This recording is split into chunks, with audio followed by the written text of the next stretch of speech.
વિદ્યાર્થી મિત્રો, ધોરણ 12 વિષય એસપી સેક્શન નંબર પહેલાની આપણે શરૂઆત કરીએ છીએ, જેનું નામ છે આપણું વાણિજ્યક પત્ર વ્યવહાર. ધોરણ 11 ની અંદર બાળકો પત્ર વ્યવહાર શું છે, વાણિજ્ય શબ્દ શું છે, આના વિશે ઓલરેડી આપણે માહિતી લઈને આવ્યા છીએ. વાણિજ્ય એટલે આપણી ભાષાની અંદર, આપણી સિમ્પલ ભાષાની અંદર એને આપણે નામ આપ્યું વેપાર ધંધો. અને પત્ર વ્યવહાર એટલે માહિતીને એક જગ્યાએથી બીજી જગ્યાએ પહોંચાડવા માટે હું જે માધ્યમનો ઉપયોગ કરું છું એ મારો પત્ર છે, અને વ્યવહાર એટલે એક જગ્યાએથી અને બીજી જગ્યાએ મોકલું છું. આ જે પ્રક્રિયા થાય છે એને પત્ર વ્યવહાર કીધું. તો સેક્શન 1 જે છે, આપણો જે સેક્શન પહેલો જે છે એ આપણે પત્ર વ્યવહાર કરતા શીખવાડે છે. પત્ર વ્યવહાર એટલે શું એ તો ખબર છે, પણ કેવી રીતે થાય એ ખબર છે? તો કે કેવું હોય કે ભાઈ સંસ્થા હોય તો સંસ્થા પ્રમાણે અલગ હોય. ફોર તમને એક એક્ઝામ્પલ આપીને હું એ પોઈન્ટ ઉપર લાવું છું, સમજો. આપણે બધા એક જ સિટીની અંદર રહીએ છીએ. ચાલો એક જ સિટી છોડો, આપણે બધા એક જ ફેમિલી મેમ્બર છે. એક જ ફેમિલી મેમ્બર મીન્સ આપણે કાકા બાપાના ભાઈઓ થતા હોય, બરાબર? હવે જનરલી અત્યારે 99% એવું છે કે બધા જુદા રહેતા હોય છે. આપણા પપ્પા છે, આપણા પપ્પાના ભાઈઓ છે, બધા જુદા જુદા રહેતા હોય. તો આપણા ઘરે જે રીતના આપણે રહેતા હશે, સેમ એવી જ રીતના આપણા કાકાના ઘરે બધા રહેતા હશે? નહીં. એ બધાના વિચાર પણ અલગ હશે, બધાના ખાવાનું જે શોખ છે એ પણ અલગ હશે, રહેવાની જે સ્ટાઇલ છે એ પણ અલગ હશે. એક જ ફેમિલી મેમ્બર્સ છે ને, એમ છતાં એની વચ્ચે કેવો છે ડિફરન્સ છે ઘણો બધો. સેમ વસ્તુ અહીંયા છે. પત્ર વ્યવહારનો હેતુ શું છે? તો માહિતીને એક જગ્યાએથી બીજી જગ્યાએ મોકલવાનો છે. પણ સંસ્થા બદલાશે, ડિપાર્ટમેન્ટ બદલાશે, સામેવાળો વ્યક્તિ બદલાશે, એટલે પત્ર વ્યવહારની આખી સ્ટાઇલ બદલાય છે. તો એની સાથે પત્ર વ્યવહાર કેમ કરવો એ તો આવડતું હોવું જોઈએ. તો એ આપણે શીખવાડે છે સેક્શન નંબર 2. એટલું ક્લિયર થયું. ચલો ચેપ્ટર નંબર પહેલાની અંદર આપણે સેક્શન નંબર પહેલાની અંદર આપણે ચેપ્ટર નંબર 1 ની શરૂઆત કરીએ છીએ. અને આ ચેપ્ટર એ ખૂબ જ ઇન્ટરેસ્ટિંગ ચેપ્ટર છે. એક એક શબ્દને પકડવાના છે, સમજવાના છે અને માઇન્ડની અંદર એને ફિટ કરવાના છે. ક્લિયર? ચલો ચેપ્ટર નંબર પહેલાનું નામ છે બેંકને લગતો પત્ર વ્યવહાર. હવે પત્ર વ્યવહારનો કોન્સેપ્ટ મેં તમને એટલે જ રિમાઇન્ડ કરાવ્યો. પત્ર વ્યવહાર એટલે શું એ તો તમને ખબર જ છે, પણ બેંકને લગતો પત્ર વ્યવહાર એટલે મારે બેંકને પત્ર લખવાનો છે, તો એમાં હું છે ને બાળકો જેમ તેમ ગમે તેમ પત્ર લખો ને તો એનું ચાલે. એના માટેનો એક ફોર્મેટ હોય છે, એના માટેના કેટલાક નીતિ નિયમો હોય છે. મારે એ નિયમોને પહેલા સમજવા પડે, એને જાણવા પડે, અને પછી મારે બેંકને પત્ર લખાય. સમજણ પડી? મારે બેંકને પત્ર તો લખવો છે, પણ બેંક શું એ નથી ખબર. તો પત્ર વ્યવહાર કરવાનો મતલબ શું છે? એટલે પહેલા તો આપણે એ સમજવું પડે કે બેંક છે શું. બેંક બેંક બેંક આપણે આવો શબ્દ તો સાંભળેલો જ છે, પણ હકીકતમાં છે શું? તો એની માહિતી આપણે આ ચેપ્ટરમાંથી લેવાની છે. સમજણ પડી? એટલે આપણે ચેપ્ટરનું નામ આપ્યું છે બેંકને લગતો પત્ર વ્યવહાર. ચલો શરૂઆત કરીએ ચેપ્ટરની. શરૂઆત આપણે પ્રસ્તાવનાથી કરશું. પ્રસ્તાવનાથી શરૂઆત કરીએ ને બાળકો, એ પહેલા જો યાદ ન રહેતું હોય લેજો અને કાન ખોલીને સાંભળજો. ભલે પ્રસ્તાવના છે પણ આમાંથી 1 માર્ક્સના સવાલ અને એમસીક્યુ બોર્ડની એક્ઝામ માટે આઈએમપી છે. આ આખું ચેપ્ટર બોર્ડની એક્ઝામ માટે આઈએમપી છે, બટ પ્રસ્તાવના બોર્ડની એક્ઝામ માટે આ ચેપ્ટરની વાત કરું છું. આ ચેપ્ટરમાંથી તમને 1 માર્ક્સના અને એમસીક્યુ પૂછાય છે. કેવી રીતના પૂછાય, કયા કયા પૂછાશે એનું ટેન્શન નહીં લ્યો, એ હું તમને કહીશ. બટ ખાલી એટલું અત્યારે નોટ કરો કે આ પ્રસ્તાવનામાંથી 1 માર્ક્સના અને એમસીક્યુ પૂછાય છે. એટલું ક્લિયર હોય તો હવે આપણે આગળ વધીએ. પ્રસ્તાવના એની અંદર કીધું છે કોઈ પણ દેશની, જો ફિક્સ એવું નથી કીધું આપણા દેશની જ વાત નથી, કોઈ પણ દેશની વાત કરેલી છે. કોઈ પણ દેશની વ્યાપાર વાણિજ્ય બાબતો, આર્થિક વ્યવહાર અને નાણાકીય વ્યવસ્થાનું અભિન્ન અંગ એટલે બેંક. 1 માર્ક્સનો સવાલ, બેંક એટલે શું?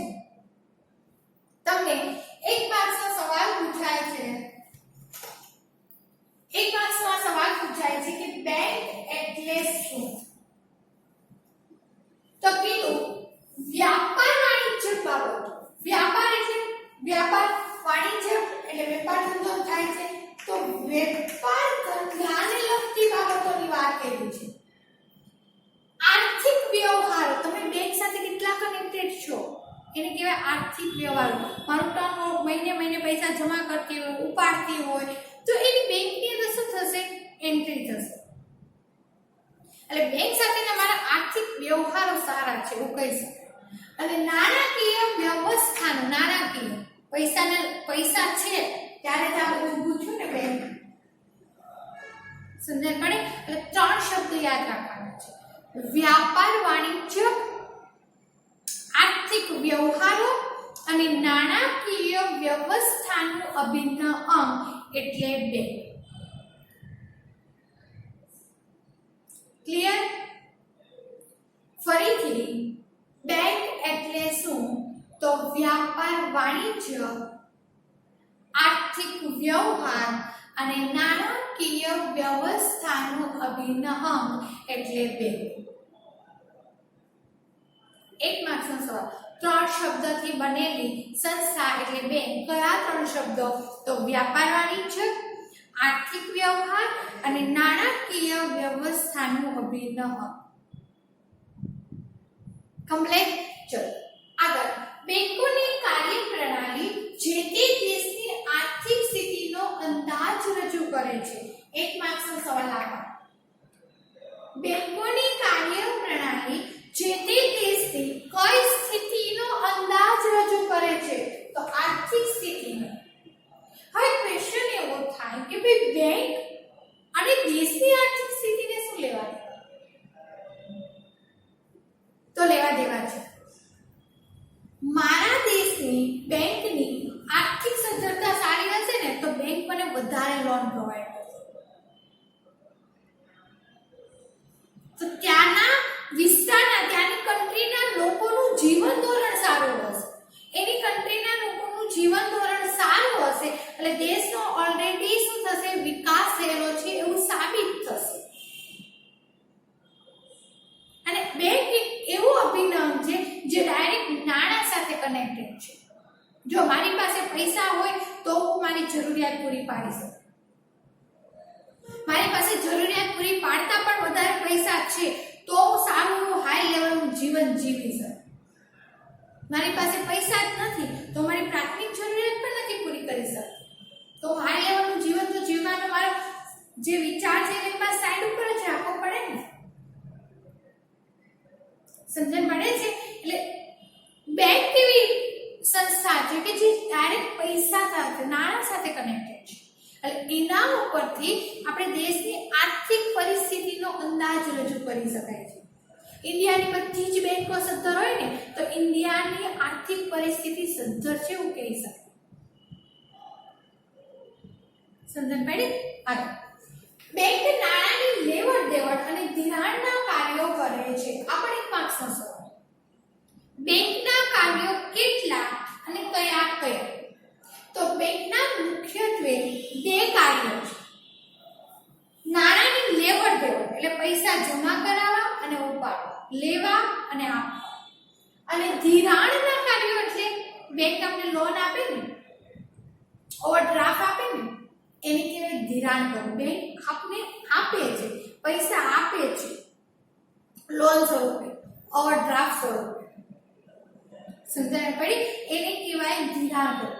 જો ધિરાણ કરવું તમારા જ પૈસા તમે ઉપાડો છો, તો ઉપાડવું અને ધિરાણ ટોટલી વસ્તુ અલગ છે. ઓલું તમે બેંકની અંદર મૂકેલા જે પૈસા છે એ તમે ઉપાડો છો, અને અહીંયા બેંક તમને પૈસા આપે છે એટલે એને નામ આપ્યું ધિરાણ કરવું. તમને એટલે બેંકના મુખ્યત્વે બે કાર્યો છે. એક તો લેવડ દેવડ અને નાણાંની લેવડ દેવડ અને ધિરાણના કાર્ય. ચલો ત્યાર પછી બેંક જુદી જુદી સેવાઓની સાથે સાથે આધુનિક કહી શકાય એવી ઓનલાઈન અને મોબાઈલ બેન્કિંગની સગવડતાઓ આપે છે, જેના કારણે બેંકની સેવાઓ વધુ ઝડપી અને ગ્રાહકલક્ષી બની છે. મોસ્ટ આઈએમપી સવાલ. બેંકની જુદી જુદી સેવાઓની સાથે આધુનિક કહી શકાય એવી ઓનલાઈન અને મોબાઈલ બેન્કિંગ. સવાલ તમને એવો પૂછાય છે કે બેંકની સેવાઓ ગ્રાહકલક્ષી બની છે, કારણ શું છે? તો કે ઓનલાઈન અને મોબાઈલ બેન્કિંગ. ગ્રાહકલક્ષી એનો મતલબ શું થાય છે? ગ્રાહકોને વધારે ને વધારે પ્રિય બની છે. એની પાછળનું એક કારણ છે. તમે સિમ્પલ એક્ઝામ્પલ આપીને એનો ડિફરન્ટ ક્લિયર કરાવું. તમને ખબર હોય તો પહેલા આપણે લાઇટ બિલ ભરવા માટે લાઈનમાં ઊભું રહેવું પડતું, પૈસા જમા કરાવવા માટે લાઈનમાં ઊભું રહેવું પડતું હતું કે નહીં? એ જ વસ્તુ આજે તમે બંધ કરી દીધી છે? નથી કરી, ચાલુ જ છે ને. પણ શું થયું? હવે તમારે બિલ ભરવા માટે તમે લાઈનમાં ઊભા રહ્યો છો નહીં, ઓનલાઈન ભરી દો છો. સમજણ પડી? ત્યાર પછી બેંકમાં પૈસા ભરવા માટે લાઈનમાં ઊભું રહેવું પડતું, લાઈનમાં ઊભા રહ્યો છો, એટીએમ માં ભરી આવો છો. કોના કારણે? તો ઓનલાઈન અને મોબાઈલ બેન્કિંગના કારણે. અને આપણો માણસનો એક નેચર હોય છે, જેમ આપણે ઓછી મહેનત કરવી પડે ને એ આપણે વધારે કરો. ઓછા સમયની અંદર તમને વધારે સારું કામ મળતું હોય, અને એક બાજુ એવું છે કે તમારે વધારે સમય આપવો પડે છે ત્યારે તમને સારું કામ મળે છે. તમે કયું એક્સેપ્ટ કરશો? ઓછા સમયની અંદર વધારે કામ મળે એ જ એક્સેપ્ટ કરીએ ને આપણે. જેટલું આપણે ઈઝી થાય ને એટલું આપણે કરીએ. આપણે તકલીફ પડે ને આપણે બહુ કામ કરવું પડે ને એવું કામ આપણે કરીએ નહીં. બહુ મહેનત કરવી પડે ને એવું કામ આપણે ન કરીએ. પહેલામાં કેવું હતું? લાઈનમાં ઊભું રહેવું પડતું હતું, સમય કાઢવો પડતો હતો, સાઈડના બીજા કામ બી નહોતા થતા. એ તમે ગમે ત્યાં હોય 2 મિનિટની અંદર તમે બિલ જે છે પે કરી શકો છો.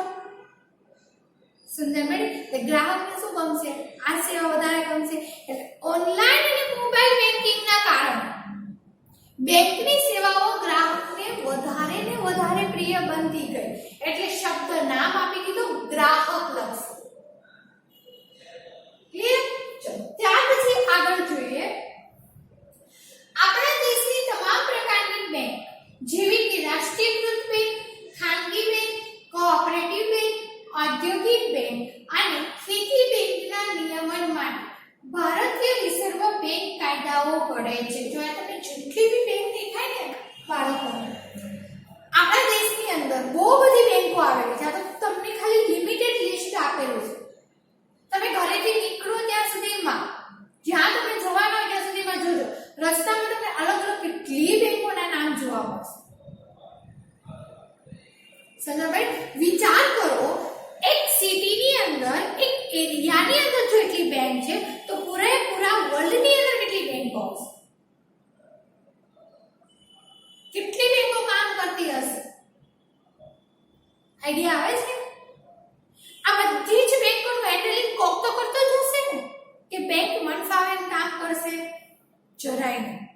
આ તમામ પ્રકારની બેંકો એ સુરત એરિયાની અંદર, અમદાવાદ હોય, વડોદરા હોય, બોમ્બે હોય કે પછી અમેરિકા, તમામે તમામ પ્રકારની બેંકોનું હેન્ડલિંગ કોણ કરે છે? Reserve bank, RBI. Reserve bank શું કરે છે? કાયદાઓ બનાવે છે, નીતિ નિયમો બનાવે છે, અને એ નીતિ નિયમો પ્રમાણે દરેક બેંકોએ શું કરવાનું હોય છે? કામ કરવાનું હોય છે. અને તમામ પ્રકારની બેંકનું હેન્ડલિંગ પાવર કોની પાસે છે? રિઝર્વ બેંક પાસે છે. તો આ ક્વેશ્ચન તમને પૂછે છે, દેશની તમામ પ્રકારની એમસીક્યુ ની અંદર દેશની તમામ પ્રકારની બેંકો માટે કાયદાઓ ઘડવાનું કાર્ય કઈ બેંક કરે છે?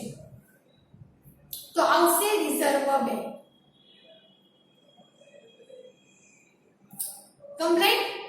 આગળ, બેંકિંગ સેવાઓનો લાભ બચત ખાતું અને ચાલુ ખાતું ધરાવતા બેંકના ગ્રાહકો લઈ શકે છે. આપણે એક પાછો સવાલ છે, બેંકની સેવાઓનો લાભ કોણ કોણ લઈ શકે છે? તો બચત ખાતું અને ચાલુ ખાતું ધરાવનાર વ્યક્તિ બેંકિંગ સેવાઓનો લાભ લઈ શકે છે.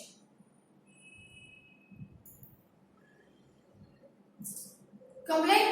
ચલો ફરીથી આપણે એને રિપીટ કરીએ.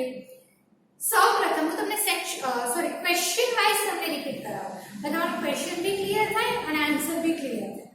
પહેલો ક્વેશ્ચન છે, બેંક એટલે શું? તો ત્રણ શબ્દથી બને: વ્યાપાર વાણિજ્ય બાબતો, આર્થિક વ્યવહારો અને નાણાકીય વ્યવસ્થાનું અભિન્ન અંગ એટલે બેંક. બીજો ક્વેશ્ચન છે, બેંકની કાર્યપ્રણાલી એ જે તે દેશની કઈ સ્થિતિનો અંદાજ રજૂ કરે છે? તો આવશે આર્થિક સ્થિતિનો અંદાજ રજૂ કરે છે. ત્યાર પછી ત્રીજો, બેંકના કેટલા કાર્યો અને કયા કયા? તો બેંકના મુખ્યત્વે બે કાર્યો છે. એક નાણાંની લેવડ દેવડ, બીજું ધિરાણના કાર્ય. ત્યાર પછી બેંકની કઈ સેવાઓને કારણે ગ્રાહકલક્ષી બની છે? તો આવશે ઓનલાઈન અને મોબાઈલ બેંકિંગની સેવાઓને કારણે બેંક ગ્રાહકલક્ષી બની છે. ત્યાર પછી દરેક પ્રકારની બેંકનું કાયદાઓ ઘડવાનું કાર્ય કઈ બેંક કરે છે? તો રિઝર્વ બેંક. અને છેલ્લે કીધું, બેંકિંગ સેવાઓનો લાભ કોણ કોણ લઈ શકે છે?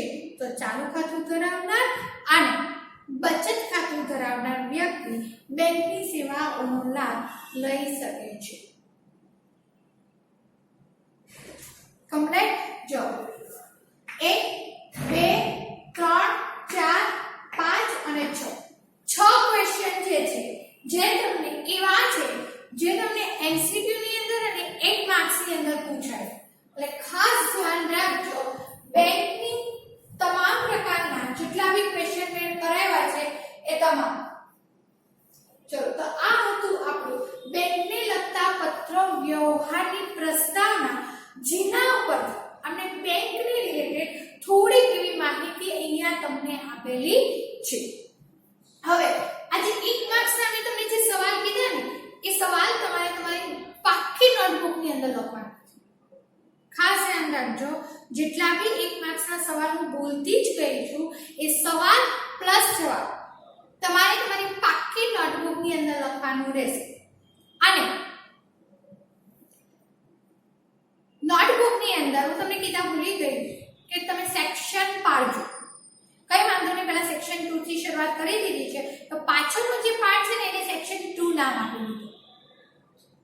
બરાબર? તો તમારે પાર્ટ પાડવાનો રહેશે, પહેલો સેક્શન અને બીજો સેક્શન. એટલે આ જે લખો ને એ તમારી જે નોટબુક છે એની વચ્ચેથી બે સરખા પાર્ટ પાડી દેજો. પાછળનો પાર્ટ તમારો સેક્શન 1 ચાલશે. એટલે સળંગે સળંગ લખતા નહીં, સેક્શન વાઇઝ જ લખવાનું રહેશે. કમ્પ્લીટ.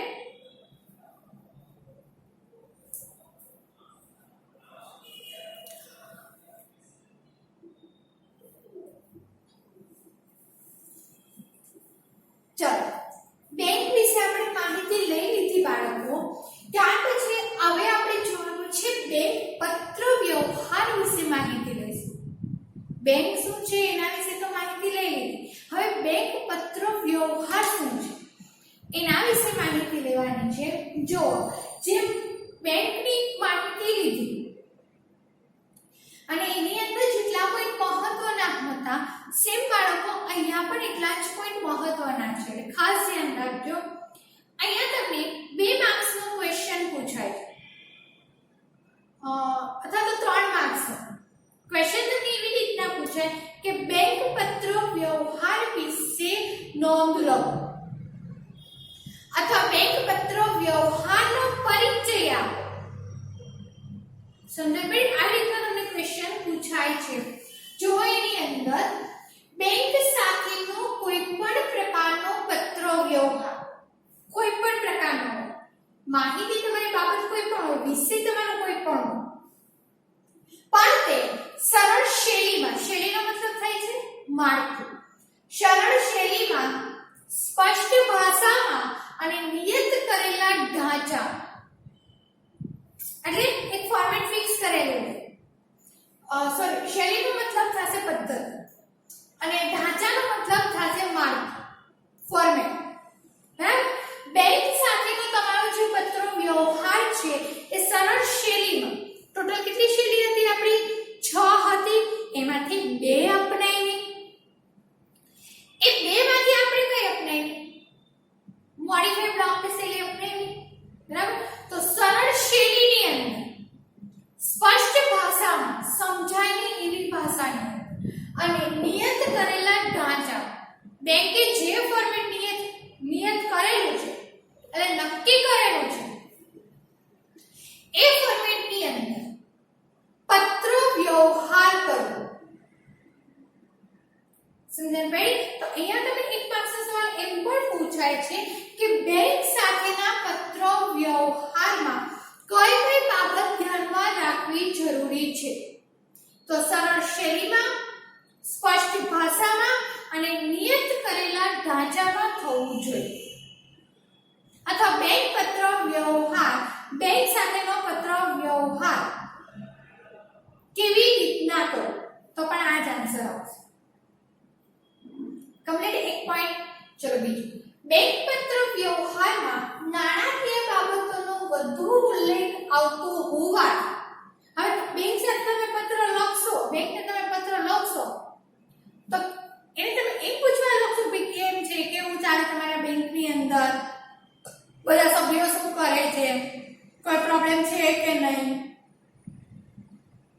આવું પૂછવા આપણે બેંકને પત્ર લખશું નહીં. બેંકનું કામ શું છે? બેંક કોની સાથે સંકળાયેલી છે? પૈસા સાથે સંકળાયેલી છે. તો ડેફિનેટલી આપણે જે પત્ર લખશું એ પત્ર પૈસાને રિલેટેડ લખશું ને. સમજાય પડે? એટલે બેંક પત્ર વ્યવહારની અંદર આપણે નાણાકીય બાબતનો ઉલ્લેખ કરતા હશું. સમજણ પડી? નાણાકીય બાબતનો વધુ ઉલ્લેખ આવતો હોવાથી તેની ગોપનીયતા જળવાઈ રહે તે પણ જરૂરી છે. હવે ગોપનીયતા એટલે રહસ્ય. કારણ કે જો બેંકની અંદર નાણાકીય બાબતોનો ઉલ્લેખ થાય છે એટલે રકમ મોટી હોય, નાની હોય, તો મેં જેને પત્ર લખ્યો છે ને એને અને મને બેને જ ખબર હોવી જોઈએ કે ભાઈ પત્રની અંદર કેટલી રકમનો ઉલ્લેખ થયો છે. સમજણ મળી? અહીંયા સવાલ એમ પણ પૂછાય છે કે બેંક પત્ર વ્યવહારની અંદર કઈ બાબતનો ઉલ્લેખ થતો હોવાથી તેની ગોપનીયતા જળવાઈ રહેવી જરૂરી છે. તો કઈ બાબત આવશે? નાણાકીય બાબત.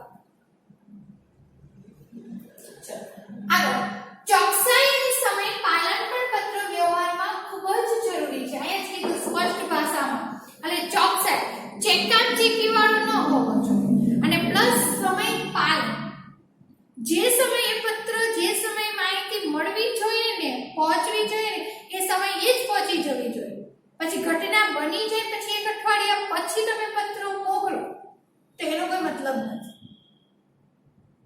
સમય નીકળી ગયા પછી પત્ર લખવાનો કોઈ જ મતલબ નથી. એટલે ચોકસાઈ અને સમય પાલન એ બંને પત્ર વ્યવહાર માટે જરૂરી છે. ત્યાર પછી બેંક પત્ર વ્યવહારમાં ખાતા નંબર અને તેનો પ્રકાર એટલે કે બચત ખાતું છે કે ચાલુ ખાતું તેનો ઉલ્લેખ કરવો અત્યંત આવશ્યક છે. કારણ કે હું પત્રની અંદર લખીશ કે મારું બચત ખાતું છે, ચાલુ ખાતું છે, તો બેંકને ખબર પડશે ને કે બચત ખાતેદાર છે કે ચાલુ ખાતેદાર છે. હું ઉલ્લેખ જ નહીં કરું તો બેંકને કેવી રીતે ખબર પડવાની? સમજ મળે છે? એટલે બેંક પત્ર વ્યવહારની અંદર ખાતાનો ઉલ્લેખ કરવો જરૂરી છે. જ્યારે હું ખાતા નંબર લખું ને ત્યારે જેનો પ્રકાર લખું ને તો પ્રકારનો ઉલ્લેખ કરવો જરૂરી છે કે ભાઈ ચાલુ ખાતું છે કે બચત ખાતું. ત્યાર પછી જો આગળ બીજી મહત્વની બાબત એ છે કે બેંક પત્ર વ્યવહારમાં તારીખ અવશ્યપણે લખવી જોઈએ. તારીખ લખવી ફરજિયાત છે. આગળ બેંક પત્ર વ્યવહારમાં જ્યાં પણ નાણાંની રકમ લખવાની હોય ત્યાં તે રકમ આંકડામાં અને ત્યારબાદ કૌંસમાં શબ્દમાં લખવી હિતાવહ છે. તમે જે રકમ લખશો ને એ રકમ આંકડામાં તો લખવાની જ છે, પણ કૌંસની અંદર પણ લખાયેલી હોવી જોઈએ શબ્દમાં. એટલે બે લખા આવવું જોઈએ, આંકડામાં પણ અને શબ્દમાં. કમ્પ્લીટ. તો આ છે બેંક પત્ર વ્યવહારનો પરિચય. રિપીટ કરું છું અને આ ક્વેશ્ચન બાળકો તમારે પાક્કી નોટબુકની અંદર લખવાનો રહેશે. બેંક પત્ર વ્યવહાર વિશે પરિચય આપો તમારી પાક્કી નોટબુકની અંદર. કમ્પ્લીટ. ચલો રિપીટ કરું છું. બેંક સાથેનો પત્ર વ્યવહાર સરળ શૈલીમાં, સ્પષ્ટ ભાષામાં અને નિયત કરેલા ઢાંચામાં લખાયેલો હોવો જોઈએ. ત્યાર પછી બેંક પત્ર વ્યવહારની અંદર નાણાકીય બાબતોનો ઉલ્લેખ થતો હોવાથી તેની ગોપનીયતા જળવાઈ રહેવી જરૂરી છે. ત્યાર પછી ચોકસાઈ અને સમય પાલન પણ પત્ર વ્યવહાર માટે ખૂબ જ મહત્વનું છે. બેંક પત્ર વ્યવહારમાં ખાતા નંબરની સાથે સાથે ખાતાના પ્રકારનો પણ ઉલ્લેખ કરવો જરૂરી છે. એટલે કે બચત ખાતું છે કે ચાલુ ખાતું. બીજી બાબત કે પત્ર વ્યવહારમાં તારીખ અવશ્યપણે લખાયેલી હોવી જોઈએ. અને છેલ્લે કીધું કે બેંકની અંદર તમે જે નાણાકીય બાબતોનો ઉલ્લેખ કરો છો તો એ નાણાકીય જે બાબત છે એ આંકડા અને શબ્દ બંનેની અંદર લખાયેલા હોવા જોઈએ. કમ્પ્લીટ. તો આ જોયું આપણે બેંક પત્ર વ્યવહાર.